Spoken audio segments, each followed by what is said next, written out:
right. So I can see a lot of people are joining. Let's just wait for a couple of seconds before I begin. So whoever has joined so far, good evening, good morning, good afternoon, wherever you're from. I can see while I was going through the sign up list, I could see people from India, the US, UK, some from Latin America, South Africa. I mean, genuinely a very huge list of global audience we have in the panel and the audience today. So very excited for that. I think with that, let me start. First of all, I am Darshit. I lead the GTM at KITABOO. And what we are doing tonight is a conversation around 3 problems most publishers are dealing with right now and what it looks like when it's solved in real time. Now, who better to talk about it alongside us than Emma and Pranav? If I talk about Emma, she has been in the industry for more than 26 years, shaping the industry, so to say. She was actually in the room where the decisions regarding the industry going somewhere were made. So whatever she says is coming from that experience. And alongside her, we have Pranav Gupta. He has spent almost 17 years building one of the most active publishing federation in the Indian market, which is one of the biggest in the world. And he has also represented it globally, including the IPA Congress that happened this year. What he speaks about, he brings that market perspective into this conversation. And alongside him as well, we have Jaisson. He's built his current career around working with publishers and helping them grow digitally. How they can win digitally is the question he answers very well. Now, let's get started. There is a market fact we know. Most publishers are building for a world that no longer exists. And it's not a hyperbole. They're built around linear production cycles, one format, one market that still works for some but not for the majority of you. Why? The readers in front of you today, however, are not raised in that world. They are raised in the digital world. And the gap between what they expect and what they get is where the problem really comes into picture, right? How do we solve that? That's where AI comes into play. Now we have all seen how AI is being used generally so far. You use it for writing assistance or maybe editing a few copy, translating, maybe finding a good analysis of your metadata, even customer support automation. But that's very surface level. How do we actually solve the core problems? The core problems include something like, how do I make my content interactive? How do I make more supplementary content out of my already built huge list of curriculum textbooks? Or maybe converting your back catalog into something that can give you good new revenue. And that's where AI really has to play a huge role. Most team has touched it somewhere. The question is why the production problem is still there. What is not moving fast enough is the harder side. Content that tests a reader, content that responds to a question, content that actually behaves differently depending on who is actually reading it, and content that can make even easier to explain a topic that is generally been a very difficult topic to understand. That number that you're seeing on your screen right now is a hard market research done, but what it tells you is that you spend about 90 hours to create a content that can be consumed in half an hour. Now that gap is really a huge gap, and 184 or 90 is not just a number. You have your money getting involved, you have manpower getting involved, and more importantly, the opportunity cost. Now, Emma has watched where this time actually disappears inside the team, and that is what I want to ask her about first. Now, Emma, I have a question for you. Across your career, which part of the content production process do you think still costs publishers the most in terms of people, in terms of money, time, and why hasn't it been solved yet? Thanks for having me, Darshit. And thanks for asking this question. And I definitely come at this from a perspective of having seen educational publishing evolve for the last couple of decades, where digital really came into the fold both in publishing houses but also in the classroom. And publishers have really had to go from producing simply a textbook or an educational piece of work that the students will use to having to produce a whole range of other teacher or educator supported materials. So that could be anything really from assessment materials, supplementary materials, workbooks, testing, practice questions, CPD for the teacher, teacher workbooks, etc. And so not only have those materials had to evolve in the physical space, they've really had to evolve in the digital space. And what I've been observing is how publishers have been transitioning from that physical to the digital and making sure that everything is aligned. I think, there's still that real need for the physical textbook in the classroom, but so much has changed in the classroom and so much has changed in the way educators are teaching and the way students are learning. And what publishers have really had to adapt to is that transition to digital, making sure the content's still pedagogically sound, but while still being engaging for the student and also still being able to be used by the educator. And so that's been quite a shift. And that's been a shift for the publisher themselves, but also for the authors of the textbooks. And the question is, where do the jobs lie, I guess? So who is writing all of this extra material? Who is transitioning it to digital, and what does digital actually look like?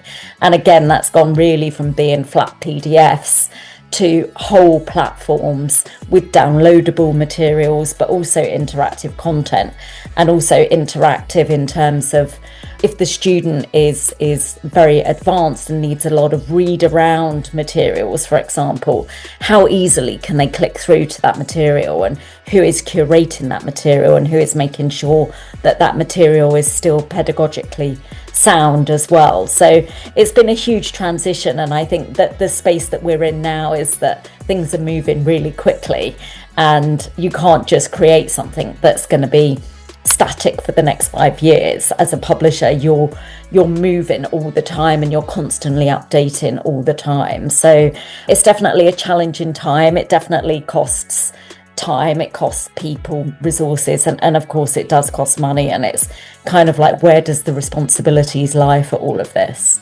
Thank you so much, Emma, for that insight. And eventually, like you rightly pointed out, it eventually comes down to the budget part. Until the quarter is really gone, you really don't know where you're lacking, right? And surprisingly, Jaisson has also been working on this exact problem with one of the publishers. And Jaisson, why don't you show us the process looks like when, the cost of change is involved? Absolutely, Darshit. Thank you. So let me firstly share my screen. And I understand how big the problem is with respect to the content creation, the amount of time, effort, and money it takes, right?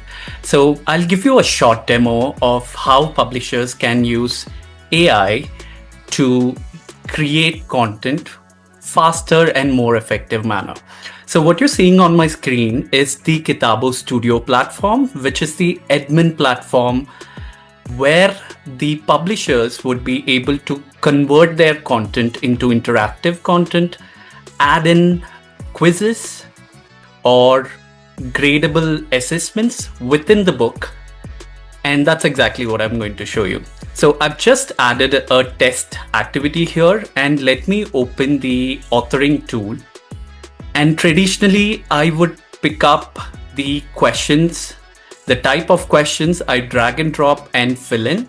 However, I can use the K.AI workflow within the Studio platform to auto create the questions. Let me show it in action. I'm selecting learning objectives, summary, multiple choice questions, select the grade for which I'm creating it, and select the textbook. Either I can only seeing the studio screen. Okay. One moment. Let me share my entire screen. Yeah, I think it's visible now, right? It's coming up.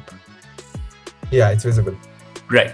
So I selected the grade, I selected the book, I can either select the entire book or a particular chapter within the book from which I would like to create the questions and click on generate.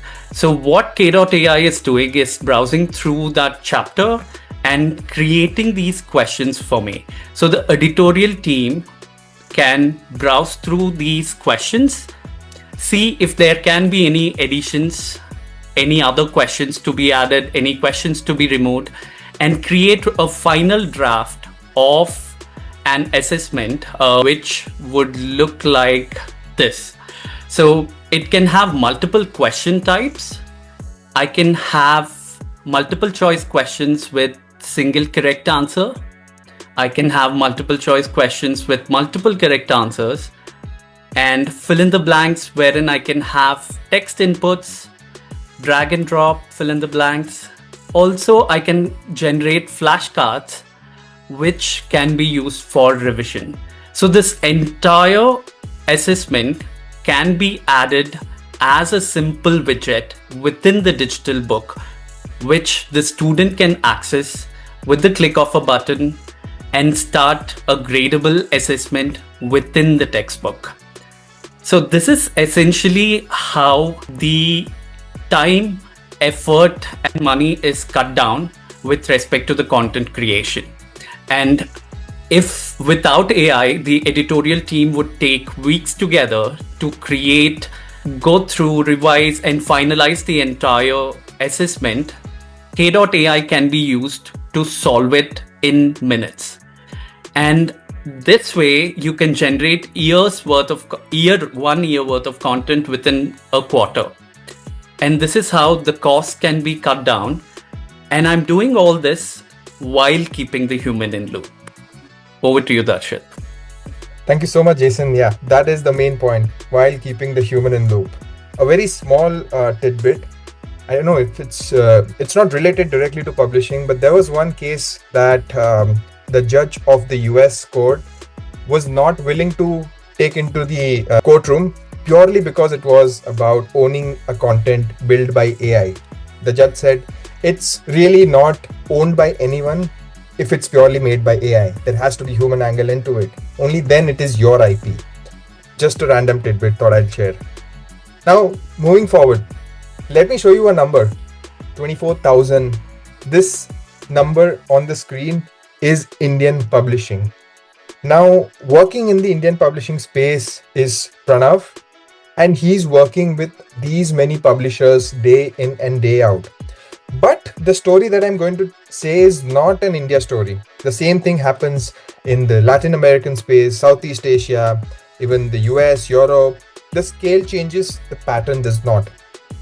Publishers across every one of these markets are being asked to serve a reader who grew up with content that responds to them. And most of the teams are building content they were never made to work that way, right? The expectations versus the infrastructure, right? That is the question of the decade. That is not a criticism, so to say. It is purely a fact that the market moved faster than the tools. And the question is, what do you do with the gap once you can see it clearly? And Pranav actually sees that question very clearly. So Pranav, my next question is to you. The students publishers serve today grew up digitally. From what you are seeing, is the content that they are publishing actually keeping up with how a student learns? So hello everyone. So Darshit, my honest answer would be not consistently. The publishing industry has digitized distribution much faster. It has redesigned the learning experience. In many cases, the printed textbook has simply been converted into a PDF or an EPUB, and which was placed on a digital platform. That certainly made distribution more convenient. But pedagogically, the experience often remains static. Let's say a PDF on a tablet is a digital delivery. But it is not necessary that it is a digital learning. Today's students have grown up in an environment where technology responds to them. They use platforms where they can search, they can ask questions, they can receive recommendations, they can watch explanations and test themselves, move between different forms of content. When the same learner opens a digital textbook and finds that it behaves like a printed page, there is a clear mismatch between the learner's expectation and the content experience. So, from based on my experience while working in the Indian market and with the few international publishers, I see there are three major gaps that publishers need to address. The first is the engagement gap. Students do not necessarily, expect every lesson to become a game or a video. What they expect is an agency. They want to be able to explore a topic, ask questions, and practice what they have learned, verify their understanding, and receive timely feedback. A learner or a student should not have to wait until the end of the chapter or until the next classroom session to discover whether a concept has been understood correctly. Whether it is the assessments, quizzes, summaries, or self testing opportunities should become the part of the continuous learning journey rather than remaining additional material created separately from the book. The second is the language gap. This is particularly very relevant in India and any other multilingual market. Student may be studying from an English language textbooks but may think, discuss and understands more concepts more naturally in Hindi or a Tamil, Bengali or any other language. The content may be academically correct, but it may still remain cognitively distant from the learner. So technology can play a transformative role by helping the learner engage with trusted educational content in the language in which the concept is most easily understood. And this is not only an Indian challenge. Multilingual learning is equally important across Southeast Asia, Africa, Middle East, Europe, and Latin America. The presentation itself recognizes the challenge faced by Indian publishers is a part of wide international pattern, rising demand for multilingual and interactive content, but limited production capacity among the publishers. And the third challenge would be, is the trust gaps. Students can already ask almost any question on the open internet, but publishers and educational institutions cannot surrender the learning journey to uncontrolled sources of information. The publisher content must remain the authoritative source. It is the most structured source, the way it is being provided in terms of knowledge. Any AI-enabled learning experience must be grounded in the approved book, guided by editorial oversight, and should be designed to protect the intellectual property, learner privacy, and the academic integrity. The purpose of AI should not be to take away the learner away from the book. It should make book more useful, more responsive, and more capable of supporting the learner at the moment the help is required. Therefore, I would not say that publishers lack good content. Publishers possess some of the most credible and carefully developed educational content in the world. The real problem is the format is often not allowing the content to perform all the functions that today's learner expect from it. The learner has become interactive, but much of the content has remained static. The next phase for educational publishing is therefore not simply about placing more content on screens. It is about making trusted content responsible, accessible, multilingual, and capable of supporting an individual's learner's journey. For me, the real opportunity is the publishers all have the content and the credibility, and their content can begin to respond to the learner. Thank you. Thank you so much, Pranav. And the point is very valid. At the heart of it, it comes down to the commercial problem that we are perhaps not naming it enough. Now, of course, I have my solution wizard with a solution. But before I go there, I have a question. I asked the question to Emma. I asked a question to Pranav. I asked a question to Jaisson. I want to ask you a question. Everyone in the audience. Can we have the first poll up, Rita? Now, the question is fairly simple. How far along is your team when it comes to interactive content? You are there, you need resources, you're still figuring out, you've just started or you haven't started it at all. So this poll is purely to understand where exactly are you in that journey. I'm going to put this poll up for another 15 seconds and then of course my very good friend Jaisson will come up with a solution. that Mr. Pranav just highlighted. Thank you, Darshit. Let me share my screen again. My screen is visible, right? Yep. Perfect. So how do I make my content interactive, right?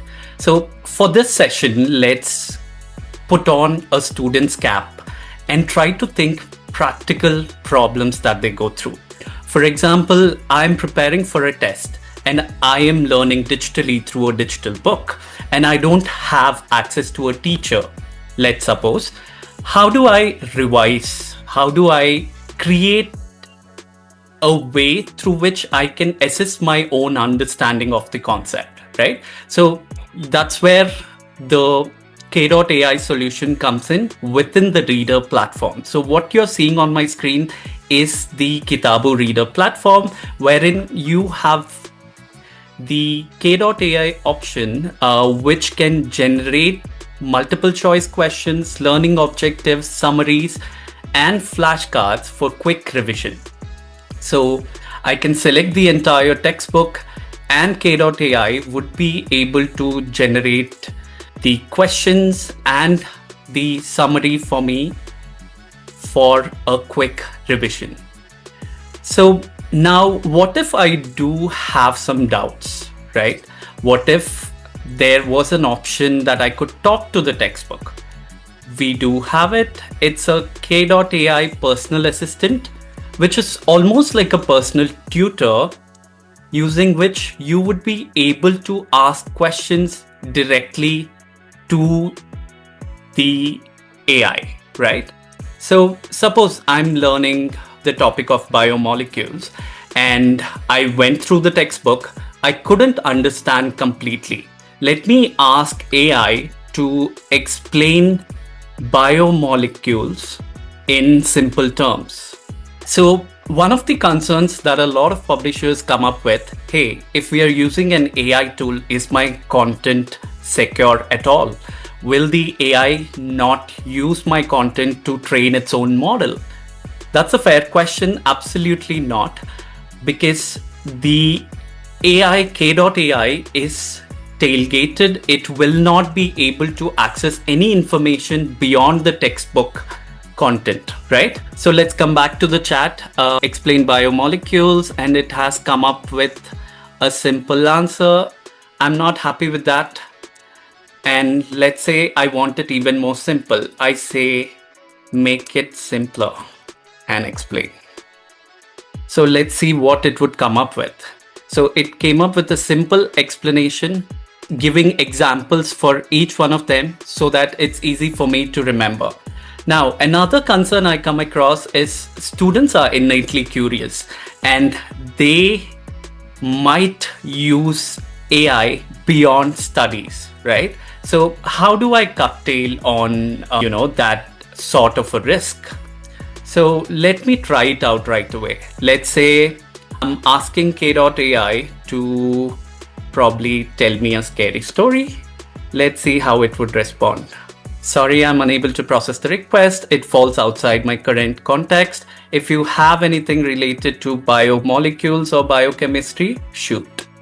So the guardrails are set in a way that the AI can access the content strictly within the book and the book itself. So there's no possibility of your content getting leaked or with respect to the child doing anything beyond the studies, right? So that's how K.AI can help make the book very interactive. Before I hand it over to Darshit, let me do something really quick. Let me just upload a book. That's it. We'll talk about this towards the end of the webinar. Thank you, Darshit. All right, leaving us in the dark. Okay, that's good, Jaisson. But the point here was that the student asked a question and the book answered it. Talk about 21st century stuff. But that's just problem 2 that Jaisson just showed a solution for. There's one more problem. And that problem has a very well-renowned name.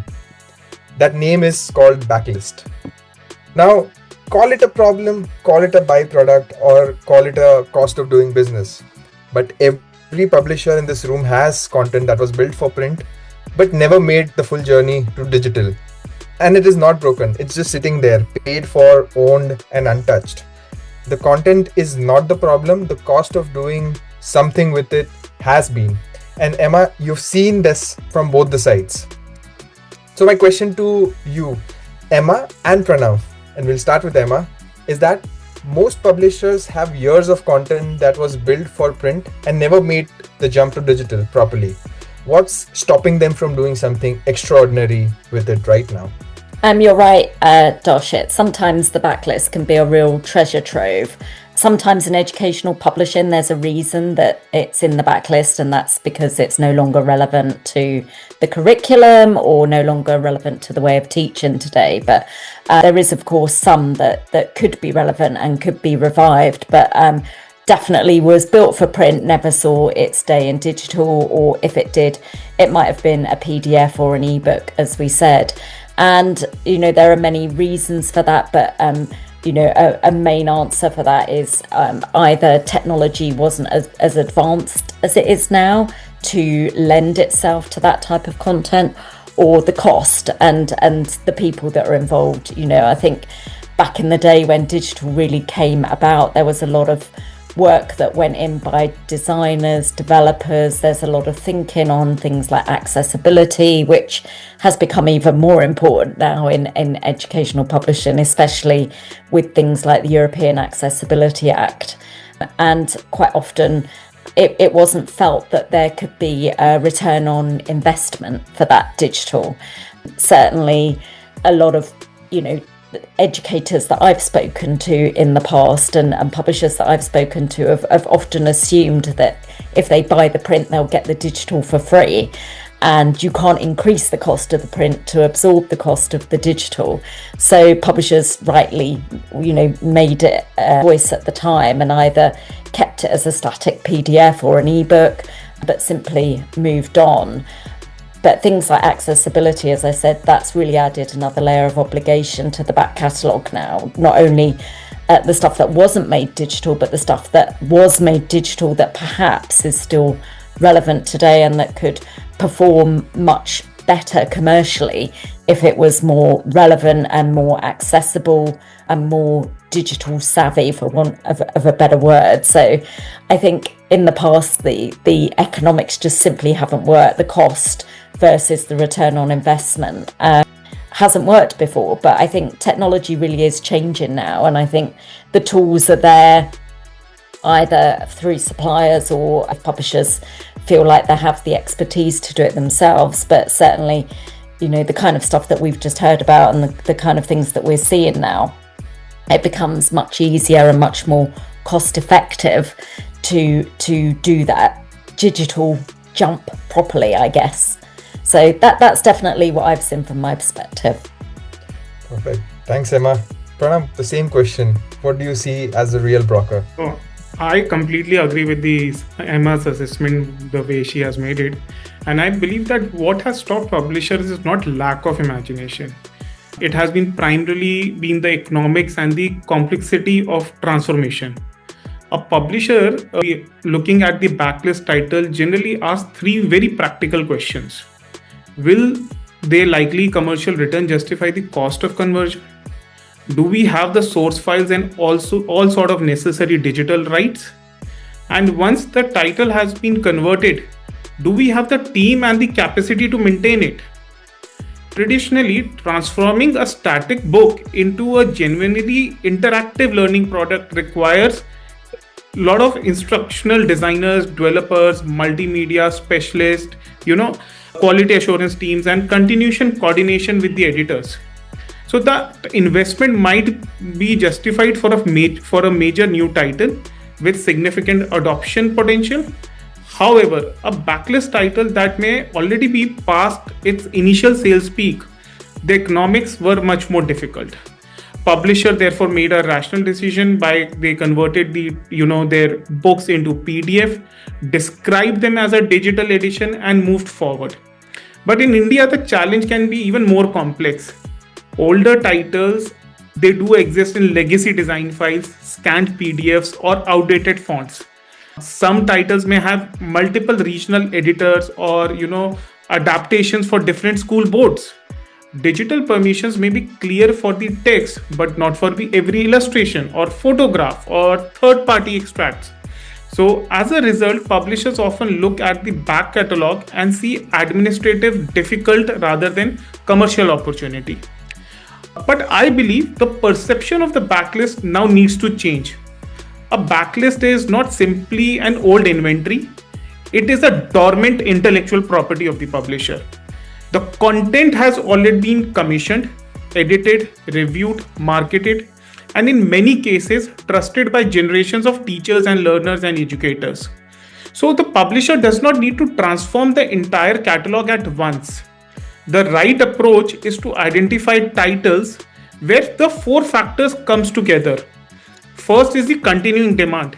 Does the title still address a relevant learner or an institutional need? Second is the clear rights. Does the publisher control the text, images, and necessary digital permissions? Third would be the learning potential. Are the concepts that would benefit from visualization, practice, assessment, or the interaction? And fourth would be the quality of the source. Is the underlying content accurate, current, and suitable for reuse? The publisher therefore should begin the one or two high potential titles, test the learner response, and evaluate the commercial outcome. Therefore, the strategic question should no longer be how much it will cost us to convert the entire catalog. The better question for the publishers should be which of our existing titles could create the greatest new value if it became more useful to the learner. The backlist should no longer be treated as a warehouse, it should be managed as a portfolio of intellectual property. Thank you, Pranav. And the word that I taking along with me is the word dormant intellectual property. And that sums up the answer pretty well. Now, after hearing all the answers, there's one trend that is very common, the cost wall. And that is a very honest take to the problem that you have described on how AI can actually solve this. Now, in the background, I think my friend Jaisson has done something the last time he shared his screen. I think it's high time we show exactly what happened. But before that, I want to ask another question to the audience right now. Rita, can we have the second poll up? How do you see your back catalog today? Do you consider it valuable, perhaps a headache, or too outdated to do much with it right now? Or maybe you're not sure where to begin.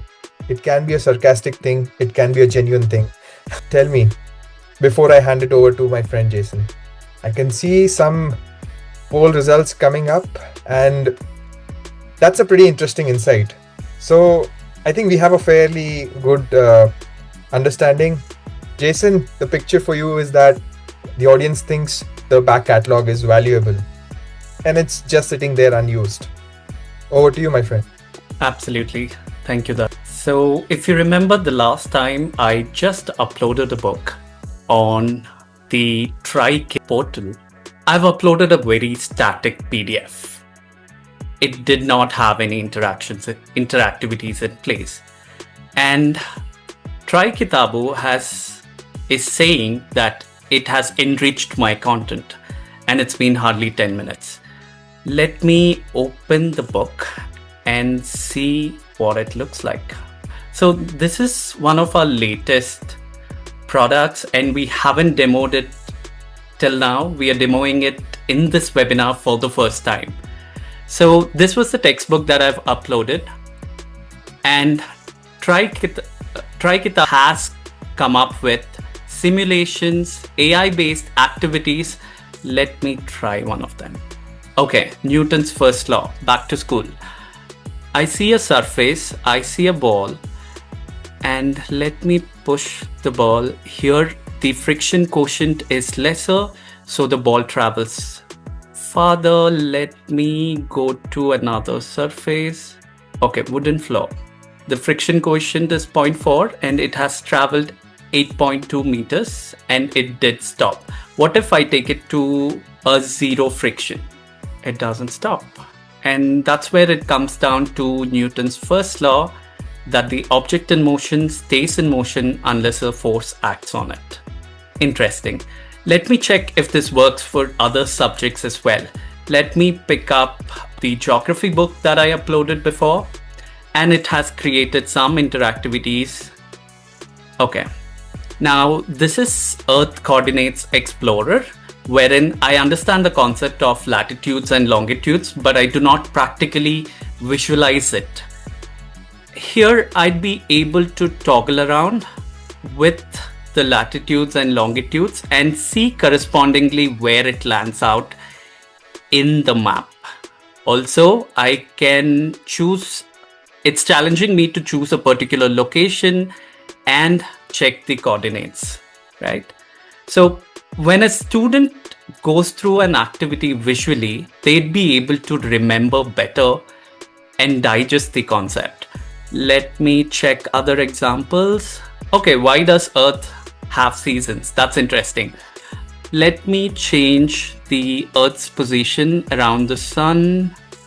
Okay, based on that, I can see there is change happening in the season in both northern hemisphere and southern hemisphere. Let me show sunlight rays so that I can understand better. Okay, perfect. So I can see that the northern hemisphere have the rays directly, so it should be summer. It should be winter in the southern hemisphere. Great. Perfect. So it works for geography and science. What about law of reflection that we have learned earlier? Okay, perfect. So based on the incident ray, I can see the angle of reflection on a smooth surface wherein both are equal. What if it's a rough surface? The light is diffusing. Perfect. And what about refraction, Snell's law? So I have two mediums here. What if both the mediums are same? The density is same. The refracted ray, there's no deviation or bending. What if I increase the density? Okay, it has moved closer to normal. What if it's glass, which is even more dense? It has moved even further, and diamond even closer to normal. So I am involved in the activity, and by me getting involved in the activity, I am able to learn better compared to a static dormant content that I do have in text format. So, okay, perfect. This works better in higher classes. What about a 4th grade mathematics? Let's see. Fractions. I know that fractions, it is always shaded, divided by the total number of blocks. Okay, that's simple. 5 divided by 8. Check my answer. Let me shade it up. Okay, so I have to shade 3 out of the total 4. Perfect. And I am able to build a particular fraction. So first I named it, then I shaded it, and then I built it from scratch. This is how the concept is getting scaffolded. And what if I look at improper fractions? That's a bit tricky. I've selected the numerator 7, denominator 3. Now that's 7 by 3. Now I understand that if denominator is 3, each circle has to be divided into 3. Perfect. And how many do I shade? 7 of them. So I've shaded 7 of them. So that makes it 2 whole circles and 1/3, which will be 2 1 by 3 as a mixed number. And I get the explanation as well. Now I can share across this link right in the chat for you to try out by yourself with your content. So I have spent 10 minutes on the tool for each book that I've uploaded, and these are the results. Imagine how your content would compare with these interactivities compared to another static textbook. Honestly, if I was explained this manner back in school, I would have been a scientist by now. All right, thank you. Thank you, everyone. Thank you, Darshit. Over to you. Thank you so much, Jaisson. I think that line really stood with me. If I also got the same kind of content in my school days, I would have probably been my dream job, becoming a pilot. But that's a conversation for different day. But what you saw was that he started with a raw PDF, nothing fancy, plain simple PDF that anyone would have given to a printer to be printed. He gave it to a digital platform and see the result. And you just watched it becomes entirely different experience altogether in a few minutes of a time. That is really where the power of AI comes into play. I'm seeing a lot of questions coming in, and I'm going to answer all of them very soon. But before that, let me just share one last thing. I know we have done a very good conversation so far. We have had very good conversation. Thank you, Emma. Thank you, Pranav, Jaisson, for sharing those insightful pointers, insightful topics. And if you really want to continue the conversation, we are there. We're visiting the Frankfurt Book Fair, and if you are visiting as well, I would love to meet you in person. All you can do is just scan this QR code and just find a time that works for you, and we can meet at our booth. Now, with that, let me open up the Q&A section, and I can see a lot of them are already asking the question. Now, let me just take up the questions one by one, right? So there was one question from Kelly. How does your AI work with math? I think my friend Jaisson already showed the math textbook and how it really worked with fractions. So that should give the answer. But if at all you have a very specific topic or very specific title to talk about, I'll be happy to take that up with you and show you exactly how it works. Okay, now next question. The book that Mr. Simon is showing, is that an Indian school textbook? No, it's actually an OpenStax textbook, free for use for all. Now, Manisha had another question. Is this generated from static PDF? Yes, actually. What he did was he simply uploaded a PDF, it was not a SCORM file, it was not an XML, HTML file, pure static PDF. And that gave off the result. Now, I have a question from Mr. Madhavan. Now, does this platform work for higher education subjects? You want to take that up, Jaisson? Yeah, absolutely. So the AI platform, where was the question again? Sorry. So the question was, does this platform work well with higher education textbooks? Yes, absolutely. The platform works well with the higher education content, the school content as well. And we do have clients that we have worked with and working with from the higher education segment as well. Perfect. There is also one more question. The interactive media, is this a code-based generative AI system, agentic workflow? How are the individual interactive assets controlled in terms of quality? So I think I'll answer that question. So it is part of our entire KITABOO ecosystem where we use our own generative AI systems, and the assets that are created can be accessible easily on the platform. It is designed in such a way that it is very relevant to your title, your backlist, and you can plug and play into any of your assessments on the go. If you want a deeper conversation on that, I'm happy to do that with you. My email ID is really in the screen that you're seeing.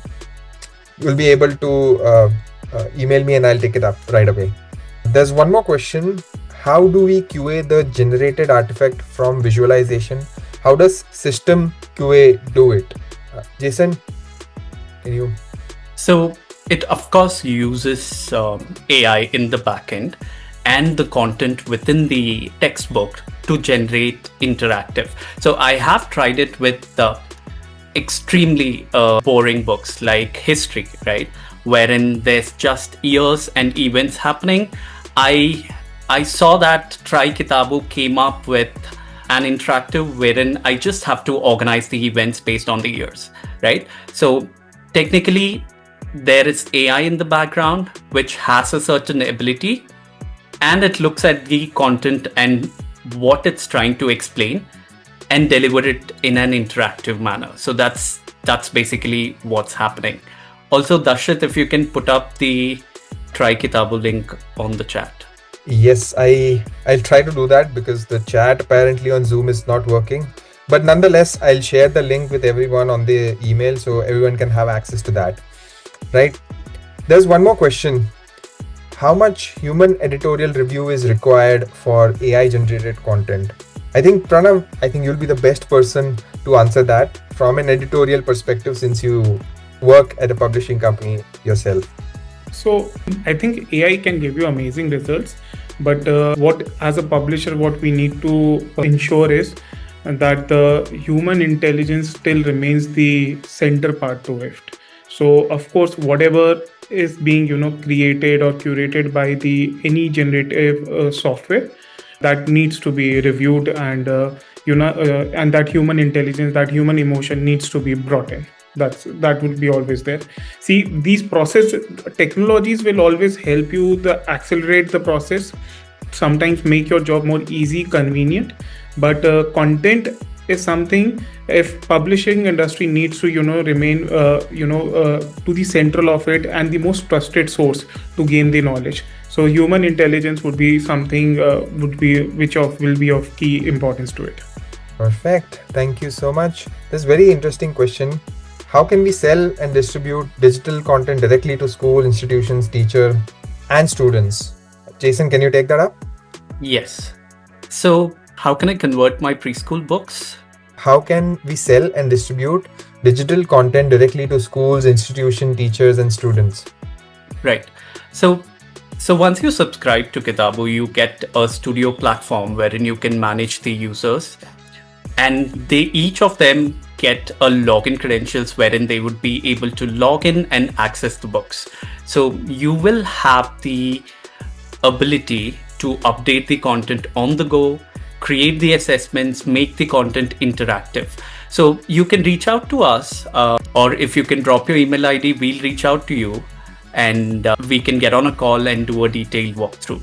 Perfect. Thank you. So I think there's a follow-up question on the QA part. I still don't get the QA flow, how it verifies in real time the quality of the UI and UX of the generated artifact. Yes, that's a very important question. And the beauty is that once an artifact is generated, it's no longer in a format that you can't edit. Of course, the artifact that is generated can be edited, can be QA'd, and of course can be tweaked because we don't want to give AI that much of a power. So yes, there is a human in the loop to do the QA of the UI and the UX, even the editorial part at most. But the key point here is that if you needed 10 people to do the same job, now you can do it with just one person. And if you needed 1 year to do that, now you can do it in 2-3 months time. That is the difference. Perfect. I think, which AI platform are you using? Is it open source? It is actually not open source. If it was open source, we would not be able to confirm that your book is protected. So that is why we can say that your book is protected from the AI and no models is being trained from the KITABOO portal. Yeah, I think there's one last question from Mr. Jehin Zabe. How can I convert my preschool book? I do 2D and 3D videos. So unfortunately, there's no video angle to it. You can produce your video beforehand and you can upload it, but we can't create videos on the KITABOO portal. I think that's a lot of questions were asked, and I think we are at the end of it. Thank you so much everyone for joining in. It was really a lovely evening to spend with all of you. Thank you, Emma, Pranav, and Jaisson, and of course Rita for managing everything on the back. Thank you so much. With that, I take a goodbye from all of you. Thank you. Thank you. Thank you.